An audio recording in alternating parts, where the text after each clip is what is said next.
Good afternoon, and welcome to Strengthening Democracy and Local Government Through Public Financing. My name is Brendan Quinn. I'm Senior Communications Manager for Campaign Finance and Ethics at Campaign Legal Center. Thank you all for joining us. CLC is a national nonpartisan organization that works to advance democracy through law at the federal, state, and local levels. We fight for every American's right to participate in the democratic process. We believe our democracy should be transparent, accountable, and inclusive. Democracy works best when everyone can participate meaningfully and have their voices heard. But when wealthy special interests are able to spend millions to influence our vote and our government, the voices of everyday Americans get drowned out. At a time when many Americans feel disconnected from campaigns dominated by super PACs and secret spending, public financing systems can be a powerful antidote. Under government programs in which limited public funds are provided to candidates for campaign expenses, the power of big money is markedly diluted, and in most cases, average citizens who would normally not be able to contribute to a campaign have a say in which candidates receive public funds. These programs encourage a wider, more diverse array of political candidates that are more reflective of the constituents they seek to represent, while also broadening and diversifying citizen engagement in the electoral process. Today's panel will examine how public financing helps create a more equitable and responsive government, and discuss how different municipalities may approach public financing to best fit the needs of their elections. Now I will turn things over to our moderator, Patrick Llewellyn, Director for State Campaign Finance at Campaign Legal Center. Thank you, Brendan. And before I introduce our panel, I just want to go over a few housekeeping items. We'll start the question and answer session after the panel discussion. Please use the comment section on Facebook or YouTube to submit your questions for members of the panel.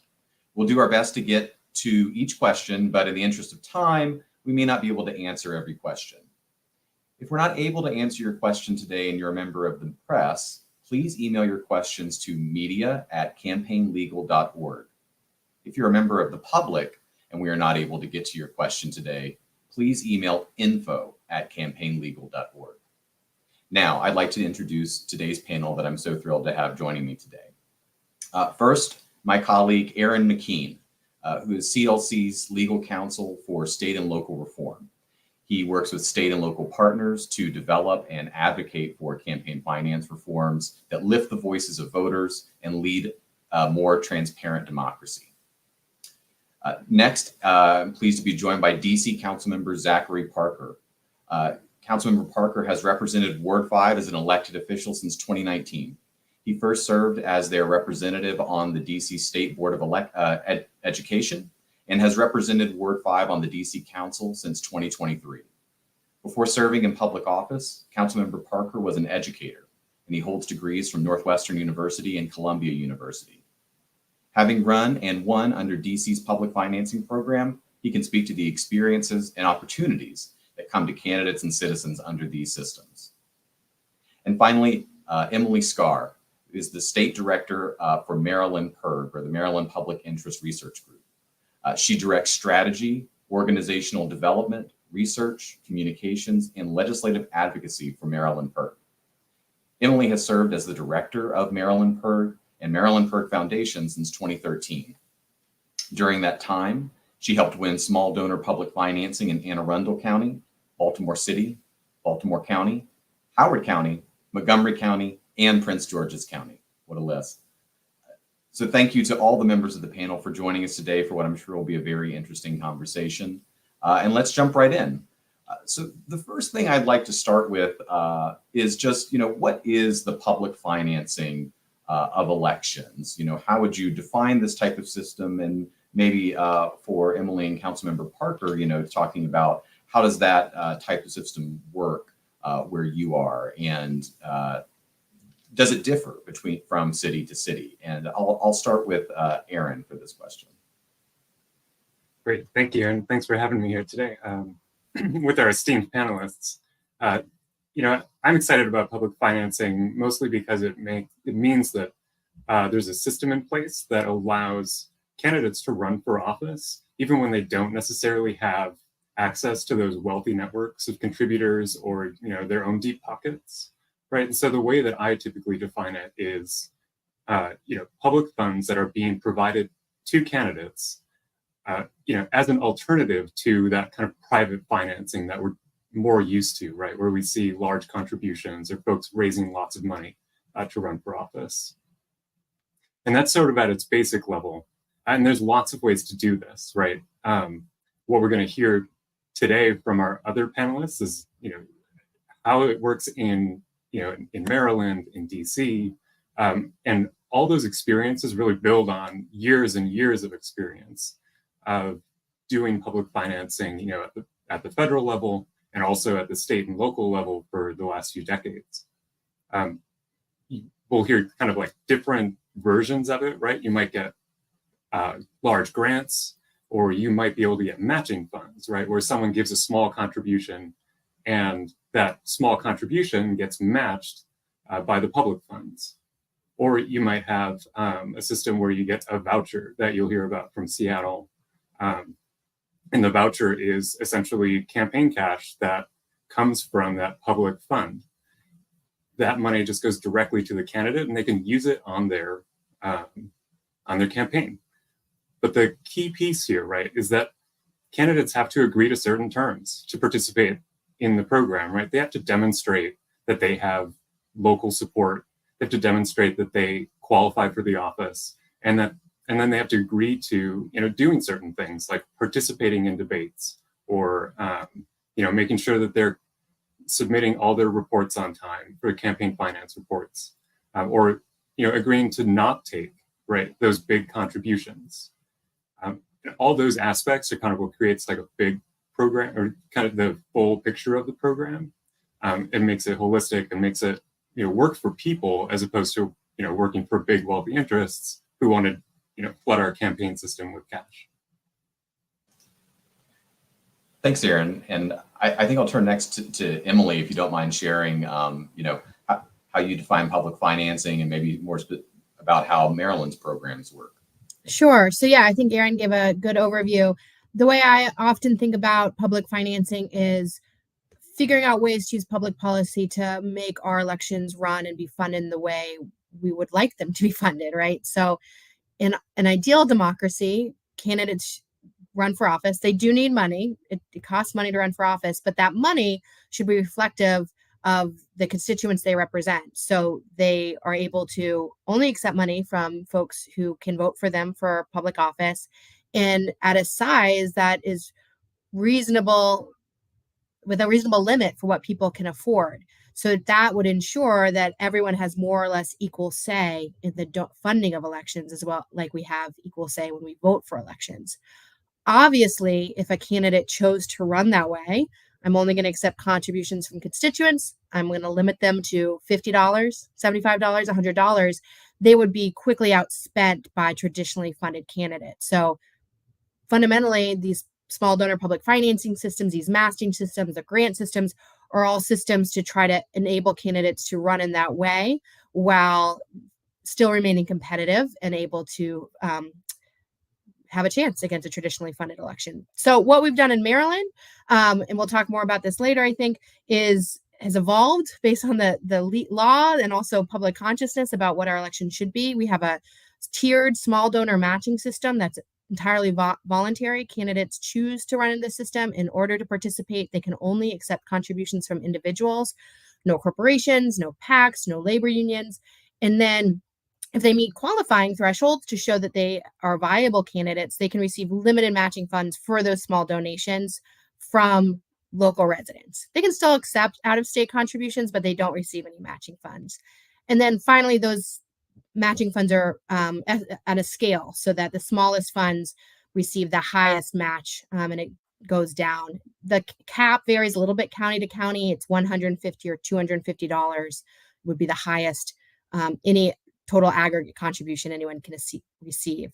And this really does, we've had a couple of elections in Maryland. We were one of the first states to pass this after the 2010 Supreme Court decisions, and showing that it is working and enabling candidates to run competitively with these funds, encouraging candidates to run this way, lowering campaign contributions, and really lowering the impact of mega wealthy and corporate donors in our elections.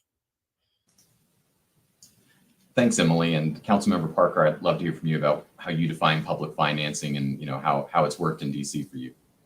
The district's public financing policy and program works similarly as it does in Maryland.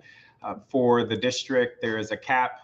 There is a matching program 5-to-1 per donation with different limits depending on the office that you're seeking. As a ward-based council member, the max allowed in my donation was $50 donations, and those were matched 5-to-1 with a overarching cap on how much I could be matched, which was roughly $300,000. Interestingly, in the district, that cap is shifted based on the previous set of elections. And so that is to say, it is determined what is a reasonable amount of money necessary for a winning campaign to be victorious. To your question, I think public financing does three things in particular. One, it levels the playing field to allow everyday people to throw their hat in the ring in the political space. And so no longer do you need to have access to deep-pocketed donors and or be able to raise millions of dollars because of the matching funds. Two, it emphasizes a focus on local control and district residents in my example, because those matching dollars are only available for donations from district residents, as well as Emily mentioned, corporations aren't allowed as part of the program. And then lastly, there is a data reporting component that increases transparency. And should you accept the public financing program here in the district, you also commit to a debate and other aspects of transparency, which is important for democracy in our electoral system. So for me, it is a win-win, and it is absolutely one of the reasons why I was able to win victoriously in my election. Thank you so much for that, Councilmember. And Emily, I want to circle back a bit to something that you mentioned in your answer, which is, the genesis of these modern public financing programs. I mean, obviously, the fact that we're talking about it today and that we have so many people joining us, there's a lot of interest in it. But, is public financing a new concept, or, have there been any major events, including judicial decisions, that have made leaders and activists and community members consider establishing these public financing programs? Sure. And yeah, public financing has existed longer than I have. I didn't pull out my notes from back in the day, but I think most people are familiar with the public financing we saw come in across in the 70s in response to Watergate. And that was a grant program for candidates to run for office. And they've also been in response to Supreme Court decisions, Buckley versus Vallejo being the one that always jumps out of my mind. But I'm more familiar with the last decade or so. When I came to Maryland in 2013 and took this job, it was right after the Supreme Court had made its Citizens United decision, as well as the McKean decisions. And we saw from those two decisions just an uproar, a huge interest from the public in the role of corporations in our public financing system, in our elections and wealthy donors. So Citizens United, for folks, it's sort of the poster child. And I think it does matter what it did, but in our context, it also doesn't matter what it did, right? Citizens United is what basically said corporations could spend limitless money on independent expenditures to influence elections. It birthed the super PAC. Now, what we're doing with our small donor public financing in Maryland and in DC doesn't actually address that. We can't do anything to change super PACs or PACs until the Supreme Court changes their decision or that we pass a constitutional amendment. But while there was a lot of effort, I remember we were organizing communities to call for that constitutional amendment in the 2010s. We also wanted to be harnessing that interest in coming up with alternatives and solutions. In 2012, there was the McKean decision. And what that did is it basically said super wealthy people, you could still cap how much they could give to a specific election. And so in Maryland, our specific donation cap for state offices is $6,000, but it said you can't cap how much money they can give across the board. So we had, I think, an aggregate, it's called an aggregate campaign contribution limit of $10,000 in Maryland. So someone who has a lot of money, they had $10,000 to play with in state politics. When the Supreme Court overturned that, suddenly these mega rich people could spend as much money as they wanted. And you saw that trickle down into local offices. You saw more money going for city council races. You saw more money going into boards of education. And people, that had a real impact all of a sudden on who was running for office, who was able to run for office, what issues were being talked about. And so both of those things, I think, help drive the push and the public pressure for states like Maryland to actually respond. We passed a state law in Maryland in 2013, the year I got here, that enabled the counties to start setting up these public financing. And I think it was in direct response to the Citizens United and McCutcheon decisions. It also forced our hand in what kind of public financing we could pursue. And I think the attention on corporate donors, mega donors, opened the door for us to really set up these programs that not only kept that money out, but really reached out to people to get small donors into the system to serve as a counterweight and to really deepen the sense of democracy and civic engagement that you didn't see in past public financing models that were grant systems. And I think that's really valuable as a tool. If people are making a $10 contribution, they're more likely to vote for you. They're more likely to be invested in you and in their local government. And we really need that when we're seeing people's faith in democracy, faith in elected officials go down in direct response to the role of super PACs and mega wealthy donors. Thanks, Emily. And Councilmember Parker, if you wanted to weigh in, I'd love to hear what you think about, what's sort of pushing this, leading the charge or push for public financing of elections. Yeah, I would underscore much of what Emily said. I think it's also an incentive for voters that they have a greater stake in elections. And it's not just about wealthy insiders or power players that are able to sway and decide who wins an election. Special interests still dominate across the country and in our local elections. In the district, the last election cycle, there were special interests that spent millions of dollars to sway local elections, from school board races to the council. And what a public financing program does is allow voters to be competitive as money is so rampant in our process. And so, again, it's a win-win. And what it also does, it allows a voter to be a valued part of the process. And so whereas I as a candidate, need to raise money, I see the neighbor that's able to give $5, $10, $15 as a very valuable part of that process versus standing in rooms where people can give hundreds of dollars at a time. Thank you. Aaron, anything you want to add to that? Yeah, there is just one thing I want to add, and it's one of my favorite trivia facts about public financing, which is that the first public financing program was actually introduced in Congress over 100 years ago, right? In 1904 was actually the first public financing proposal. And it was something that, after it was introduced, Teddy Roosevelt sort of incorporated into his own platform as something that would be good for our democracy, to reduce the reliance on having to raise, like Councilmember Parker was talking about, huge amounts of money.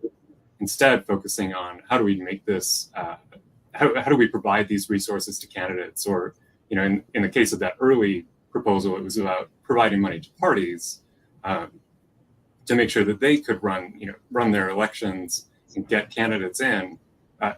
What we've seen over the last few decades is lots of innovation, right? We had the presidential matching program providing large grants to presidential candidates, and then states have adopted all sorts of interesting innovations on that, including DC's program that has sort of a hybrid model where you get a grant and you get that matching fund, as was described earlier. So all the innovation is really the interesting part to me in terms of kind of what that history is.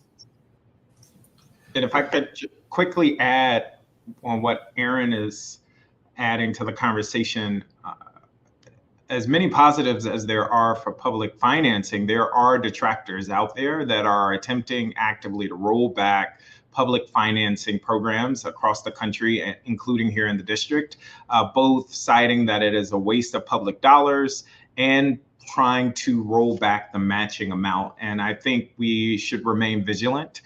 These efforts to roll back these equitable programs, as I see it, are not new, and they date back just as far, if not longer, than public financing in and of itself.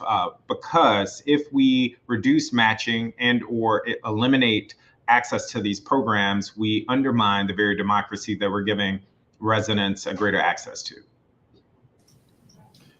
Thank you so much for that, Councilmember. And I did want to, now that we've talked a little bit about the background of what is public financing, what's kind of led to this push for it, to kind of hone in on some of what we see as the impact and the benefits of these types of programs. And specifically, would like to start with you, Councilmember Parker, about what's the impact of how campaigns are run when you have a public financing system in place. Like, how does that impact the way in which you run a race? Was that for me? I'm sorry. Yes, I'm sorry, Councilman. Yes, sticking with you. Yes. Yeah, I mean, raising money and being a viable candidate are intertwined, and it is no different should you do public financing. What it does is it shifts your focus on how you're going to raise money. And so for me, it was about raising small dollar amounts from everyday residents that, as Emily referenced earlier, were likely more ready to vote for me because they were giving me $5 or $10, and they had a greater stake in my campaign because they knew that contribution was going to be matched. And so for DC, there is a basic threshold that you must meet to qualify for the public financing program. Once you meet that threshold, that is when your contributions are matched 5-to-1 retrospectively. But also there is a cap on how much money you can raise in total. You receive increments throughout your campaign, and there are certain restrictions, as there would be normally, for how you might spend public campaign dollars. And what I would just say is there's also a value add for voters. And when I would tell a voter I was in the public financing program, that sent a message to them that I wasn't taking corporate dollars, I wasn't taking PAC or special interest dollars, and that they knew that I was relying on everyday people. And so that it was a mutually beneficial agreement between me and the voter. Thank you so much. And if I could just follow up just briefly, I mean, it sounds like based on the way at least the DC program is designed, but maybe more generally, that, the types of contributions you can take and then the types of contributions that are matched, that there's a real incentive to focus on, for example, residents of the ward you're representing, the everyday people that are going to be constituents, as opposed to maybe who can write the biggest check. Yeah, that's right. And in my race, again, it was a $50 cap. It's not a whole lot of money to ask for a lot of people. And so whether you could write a $2,500 check or a $50 check, the max anyone could give is $50. And that shifts one's focus and who they're spending more time with and who they're asking for support. And again, I think when you are part of a public financing program, it raises the bar for transparency and sends a message that everyday voters are an important part of our democracy. Thank you so much. And Emily, I would ask the same question to you if you all have seen an impact in the way in which campaigns are run in Maryland and in the places that have these programs. Yeah, I would start with everything the councilman said. And fortunately, we've had enough elections in Maryland. We also have data. So Maryland PIRG has released a couple reports. We did a report on Montgomery County's program in 2018. We just released a report on the 2022 races in Montgomery and Howard counties. And we also did a report on Baltimore City's mayoral election before public financing, so that we would have a good before picture before we have the 2024 elections using the system. So it's working both in the theoretical of what the councilman was saying, but also in hard numbers. So what we found in our most recent report was that candidates for local office in Montgomery and Howard County received nearly twice as many donations from individuals than candidates who didn't participate. So on average, it was 700 versus 244. it's a pretty big difference in the amount of direct civic engagement they're doing and reaching out to voters. Candidates who qualified for the program also had a much lower average contribution, obviously because it was limited, but their average contribution was $124 compared to non-participating candidates who had a contribution average over $2,000. And so this is really getting at what the councilman was saying of, if you're getting most of your money from a small group of people, even if you're getting some money from other people, it's just, who are you going to pay attention to? How are you spending your time? How is your, how is it going to impact who you are as an elected official?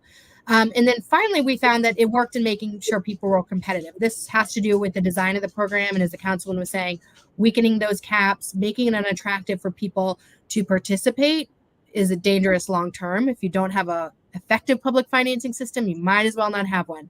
So candidates, once they received the matching dollars, they had a $335 average match compared to $500 for non-participating candidates. You might say, oh, well, they didn't actually hit it. We didn't need to, because they reached so many more donors. They actually outraised participating candidates in 2022. And so again, we're not trying to make it so they outraise. We just want them to remain competitive. So it shows that we're sort of on track with what we're doing. And this will make a big difference. As I said, in Baltimore City, we have the election coming up. Before the last election, before we had public financing, the average contribution for mayor was $850. And if you know anything about Baltimore City, I live in Baltimore City, our average per capita weekly income is not $840, it's $600. And so that just shuts out so many Baltimore City residents from really participating at the level.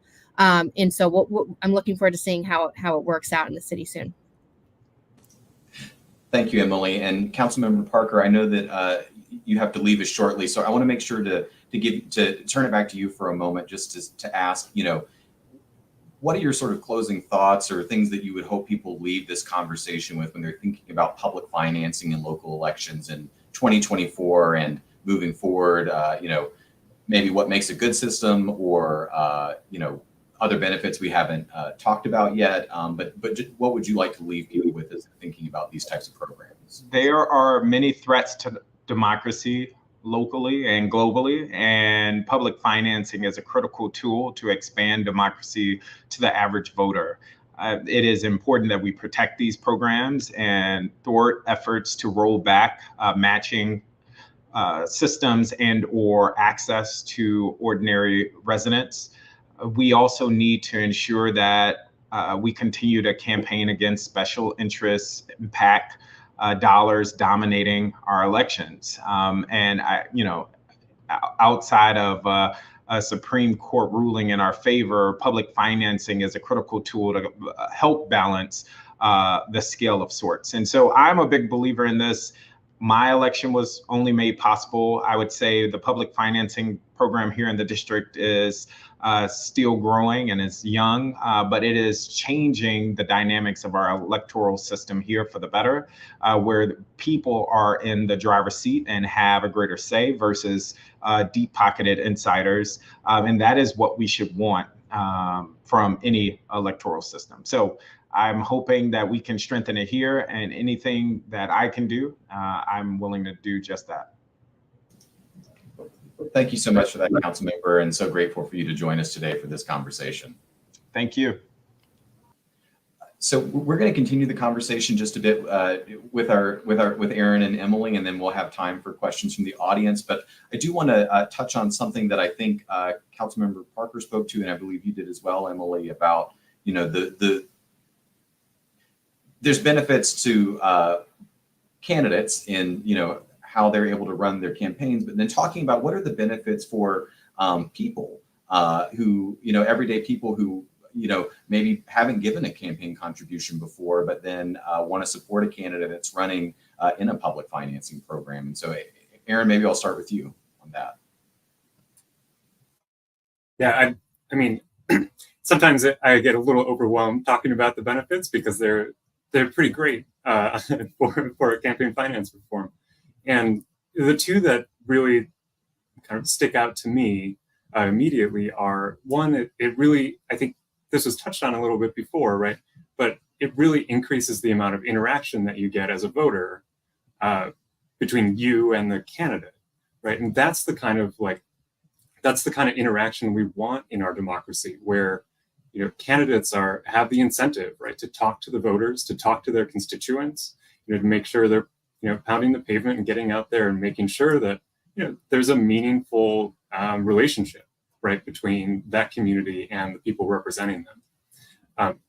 What we've seen, right, in these programs is that it does vastly expand the ability of people to participate, right? So when you look at matching funds programs, right, there's great data from New York City, right, where in New York City they enacted a matching funds program decades ago, and then they've updated it constantly over the last few decades to make sure it keeps up with changing campaign practices and making sure that the program stays viable for candidates. And what we've seen is people from all over New York City are able to make contributions that are meaningful contributions. In years or in places where you don't necessarily have public financing, you're not necessarily going to get campaign contributions from those districts that have lower wealth or have people who have traditionally been left out of the campaign system, right? But by doing matching funds, by doing the program like we have in Seattle, where it's a voucher system, you're giving people the opportunity to make those contributions. And that means all of a sudden those incentives are there for that additional connection. We saw the same thing in Seattle, right? With that program in particular, you can see that every district in the city, people are able to make contributions in a way they haven't been able to before. That's the first one, and I know I'm going on a little bit longer, but that's the first thing that jumps out to me. And then the second thing I wanted to highlight is kind of a more recent development, which is when we look at, again, that Seattle program, studies have been coming out showing that actually the introduction of the voucher system has actually increased voter turnout, or at least has correlated with increased voter turnout. The latest data shows that the voucher system has led to a 9% increase in voter turnout in the city elections. And that's pretty meaningful. That's a big change. And, that's not an easy thing to measure. It's been difficult to measure in previous years, but the creation of that system has allowed us to sort of measure that impact and see, not only is there voter turnout increase like that, but we also see that folks who give their vouchers are more likely to vote in the election coming up. Thanks, Aaron. And Emily, I'd love to get your thoughts on this as well. Yeah, I don't want to be too repetitive because, but to say, yes, the experience of the voter during the campaign is huge. And we had a feeling that it would increase civic participation. It's going to take longer, I think, to get that data of is this increasing people's likelihood to vote, how we crunch those numbers, but it makes sense to me that it would. The other thing I'd say, just from my personal experience, right? A lot of us are nonpartisan. We don't engage in campaigns. But when I first moved to Maryland and I was living with my fiance, candidates would knock on our door and ask for him. And I was so confused why they wouldn't talk to me. And it's because they were trained to look for super voters. They sort of separated their campaign activities. There's fundraising, and then there's getting votes. And when you're getting votes, you're focusing on the super voters. Even if there's someone, I was a super voter, we're not in that state. I just moved to Maryland. So I wasn't on their list for 6 years. You have to have voted in 3 or 4 different elections to be tagged. And so I would hope that it would also just change the way they run their campaigns. That has a big impact on a voter, because they really hurt. And I was turned off by several candidates who I said, oh, but I'm, and I'm a politically engaged person. I would love to talk to you. No, we'll come back and find your husband. So weird. And then I lost my train of thought there. But the other impact for voters is just long term.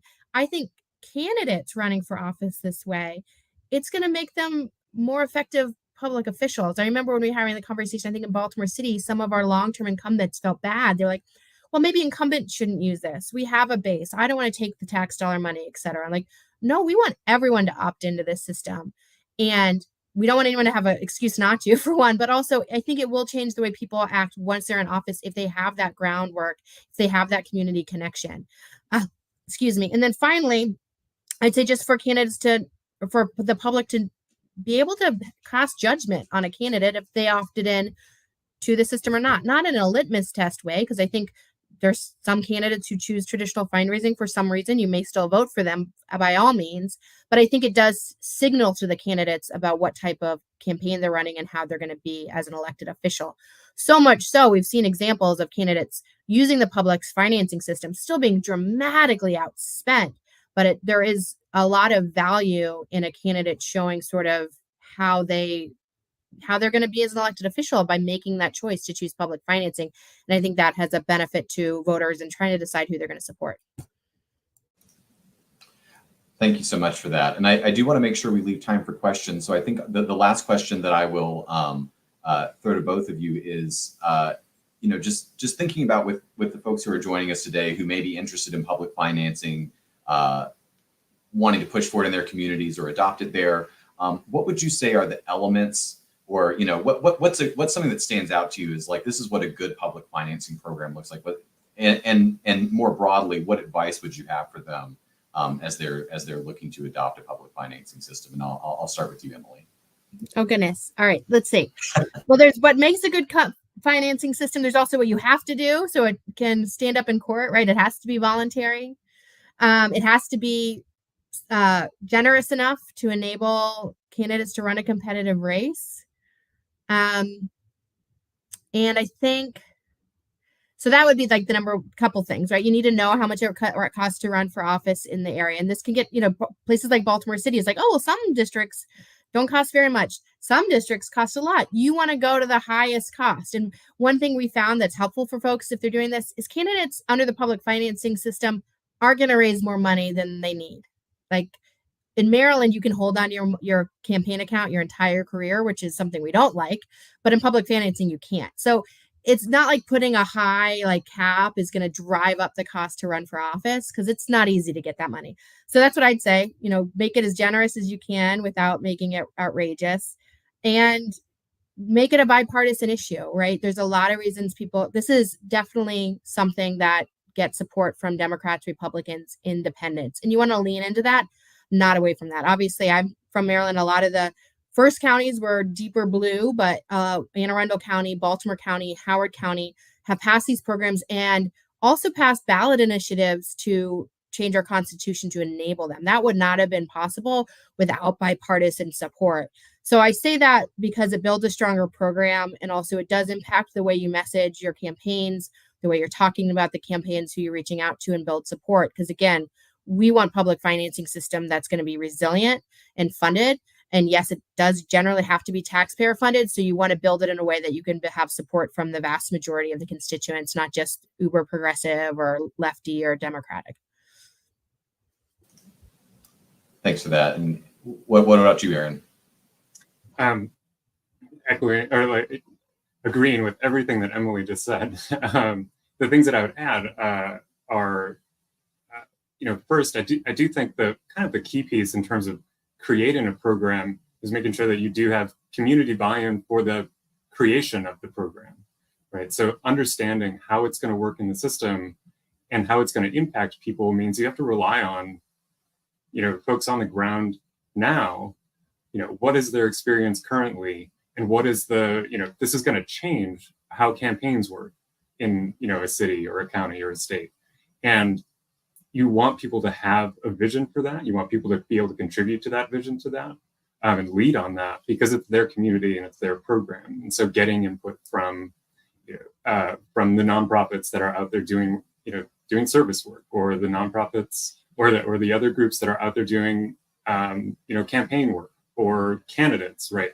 All of those people have a role in the system, and making sure that they're able to contribute to kind of the creation of it leads to buy-in after it's created, and it means that the system is created to meet that community's needs, right? We've seen, I think the number right now is somewhere around a little over 36 state and local campaign or public financing programs. I think we're at just over 25 municipal, either city or county programs, and all of them are slightly different, right? They all have different aspects to them, and it's all about what did they decide they needed in their community. And then the two other things I'll just highlight. One is the education and training is a key piece, right? Making sure that, not only are candidates trained on how the system works, but also how the public is trained on the system, how the system works. One of the key pieces in Seattle was, they had they had money set out to contract with nonprofits and other groups in the area to actually, do outreach, teach folks how the program was going to work, and make sure they understood when they received that voucher in the mail, they could, understand what to do with it. That takes time, that takes investment, but it's an investment in democracy and civic education. And then the last thing that I wanted to highlight in terms of just sort of benefits, there's so many benefits, is basically, I think the way that I could put it best is just enlarging the public discussion, right? We're adding to the ability of candidates and voters to actually contribute to this civic engagement that is voting, that is our elections, that is campaigns. The Supreme Court identified this as a key piece, right? We're enlarging public discussion. We're facilitating discussion between candidates and voters. And that's, we're not stopping anybody from spending big money, but we are making sure that, people can run competitively. This has been said before already in this program, but making sure they can run competitively even when they do have that big money spent against them. Thank you both. And I would like to now open the floor to members of the audience who may have questions for our guests. And when the questions come up, I'll read them out and we'll get some responses. Okay, looks like our first question is from Sophie on YouTube. You've mentioned a lot of local programs for public financing. Are there any state level or federal public financing options? If not, why hasn't that happened? And let's see, Aaron, I'll start with you this time if you want to take a first crack at the answer. Sure thing. I believe there's about a little more than a dozen state level programs that are out there, in various, states of being updated or not. The latest new statewide program is in New York. They passed a big matching funds program that's based on their New York City, the long successful New York City program. And then, we've also seen there have been long-running programs in Arizona, Maine, Connecticut, a number of these where and even I should say there's even more, right? We're going back to like the 1970s after the presidential program was passed at the federal level. We also had states doing similar things, like in Michigan and Hawaii. Those places have had programs in place for a long time. Sometimes we don't hear about them because they haven't been updated for a while, and we need to update those programs and make sure they keep up with changing campaign practices. But the ones that are coming out now, right, we look at New York's program. That's an innovative program based on the excitement of highlighting small dollar donor public financing programs. Yeah, in Maryland, we were one of those states that had one since the 70s that no one had really used. There were some loopholes in it, I'd say.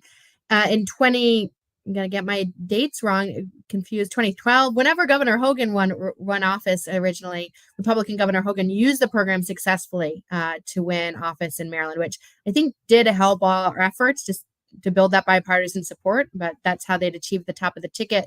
And we have since updated the gubernatorial program to align with our small donor public financing, which was very exciting. We had one candidate in 2022 use the program on the Democratic side, but not as robust adoption as we would have hoped.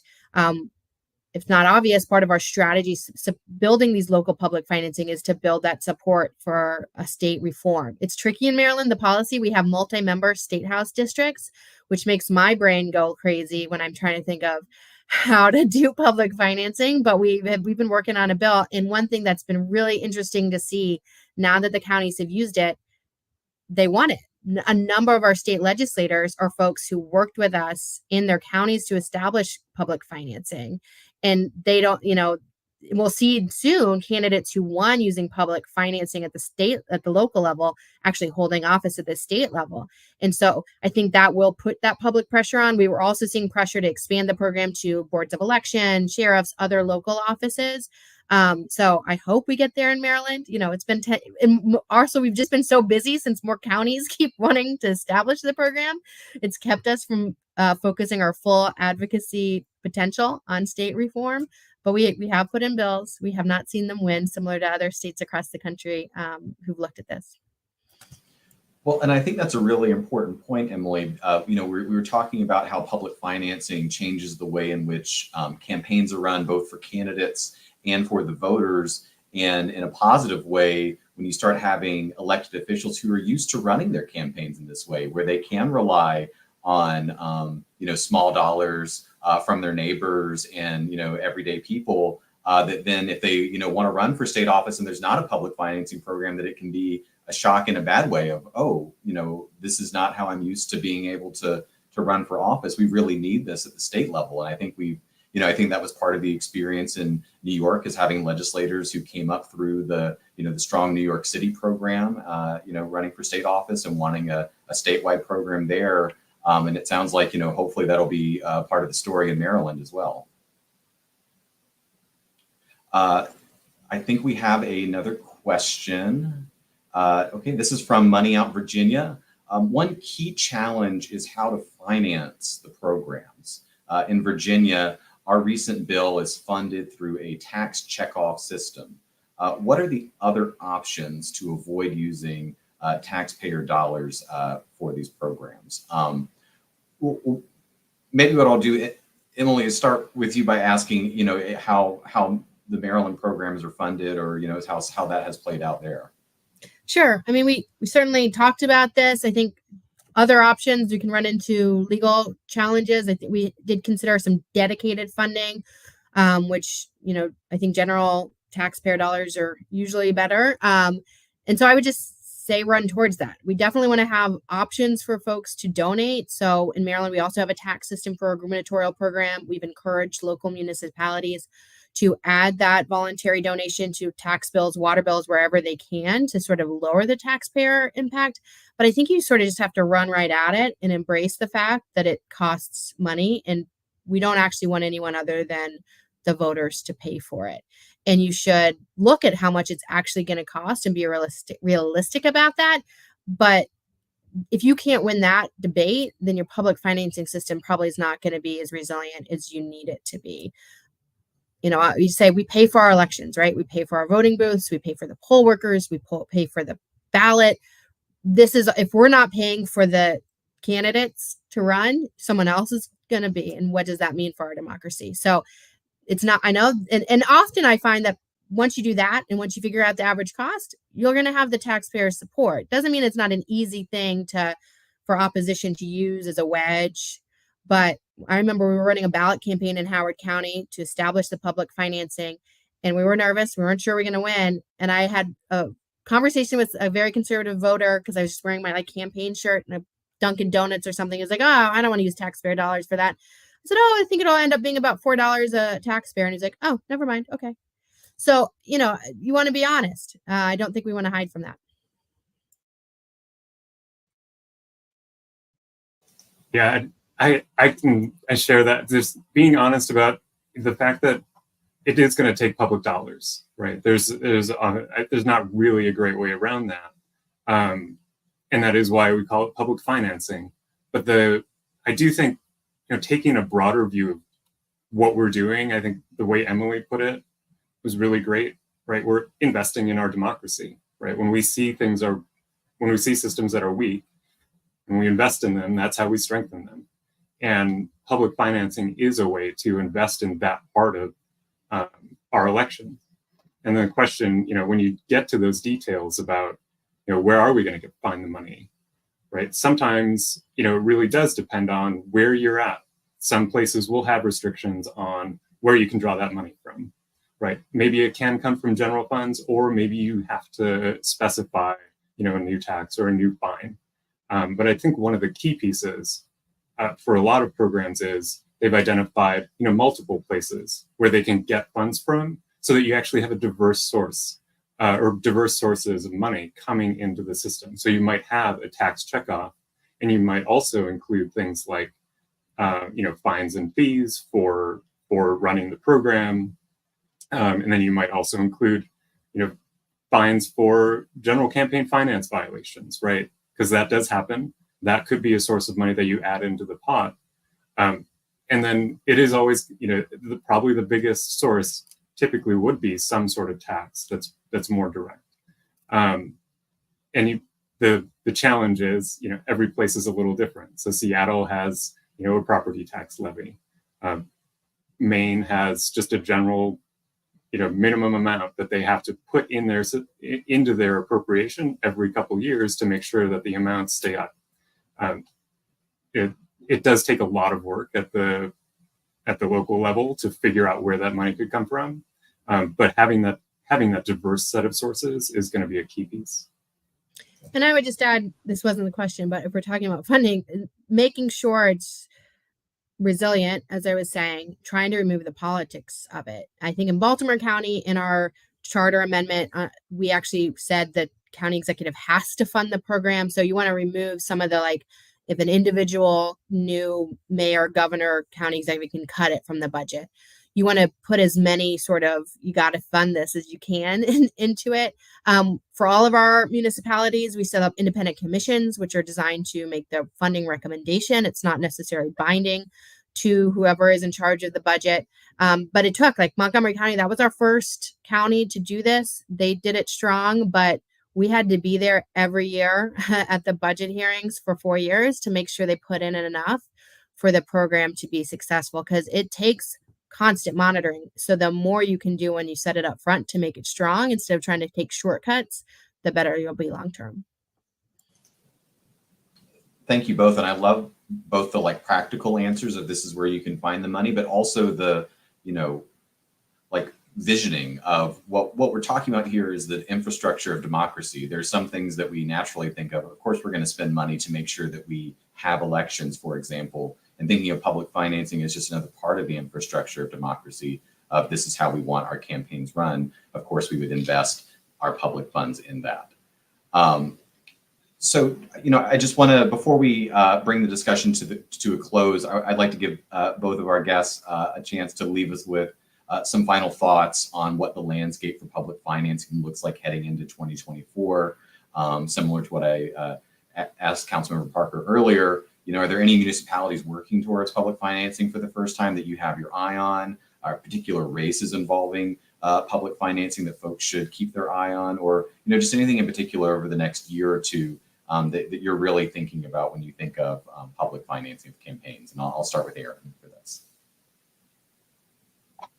Thanks. Yeah, there is a lot to look forward to.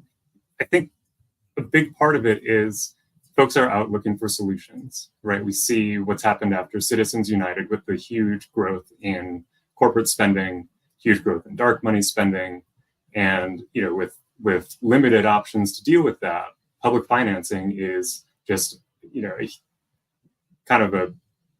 to me, it's like a golden ticket. You've got this great option to get out from that system and show that there's a different way to do it.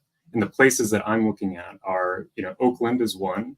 Oakland, California passed the second democracy voucher-based system after Seattle. And what they did is they passed it, I guess it was 2 years ago now, 2022, I believe.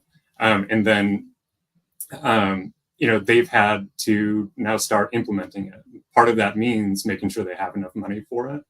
And so they've had to push that back to make sure they have, funding for it. But we're looking ahead, this isn't for 2024, but I'm looking at in 2024, are they able to get started on that process of implementing it, get it started so that they can have it in place for 2026. I'm also looking at Chicago, where there's a aldermanic working group working on public financing, seeing how it could work for that city. And that's an incredible process, watching as folks develop these ideas, think about the best way to create this kind of system for public financing. I think one of the things that's been noted is that Chicago is, among its peers, right? You're looking at LA, New York, DC, all those big cities. Chicago's the only one that doesn't have public financing. So it's exciting to see that they want to take that and run. We'll see where it goes this year.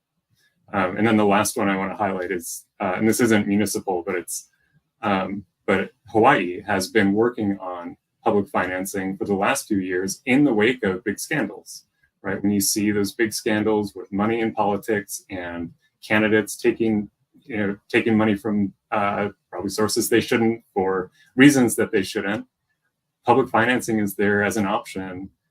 Updating Hawaii's system, giving them a real option for public financing is a great solution for them, and that's what they've been working on the last couple of years. I'm trying to think. So in Maryland, it's more local, right? So Baltimore City, as I said, 2024 to watch how it goes. I feel like we got a little bit later start than we would have on the funding and the commission due partly to COVID. So we do have candidates opting in. And then in 2026, we have 3 new counties. So anyone in Maryland who want to help make sure those programs are ready to go, please do. And then I'm just always paying attention to traditional elections, right? Congressional elections and how the media has changed the way they talk about elections in the last 10 years. At least locally, there's the money race is always the story, as if it is a conveyor of who's going to win, as opposed to a conveyor of who's influencing that candidate. I get frustrated constantly every time there's a campaign finance deadline, but they have infused the story about small donors into it. I think due in part to response to Citizens United, again, response to these public financing programs. And you see candidates, while they're taking big money, also going after those small donors to advertise how many small donors they've accepted. So, that's not exactly to answer your question, but I'll certainly have my ear to that as we get close to the 2024 national elections, just being critical and listening to how the media reports on the money race. Thank you both. And, to close, I just want to thank our panelists and our audience for joining us today. We hope you found this discussion engaging and informative. And as the 2024 election continues to see massive spending, we hope more voters will begin to see public financing as a way that elevates the voice of everyday Americans and helps us build a more equitable, responsive democracy. If you have additional questions or would like more information, please email us at info@campaignlegalcenter.org. Thank you again and have a good afternoon. Thank you to our speakers and all of you for joining us today.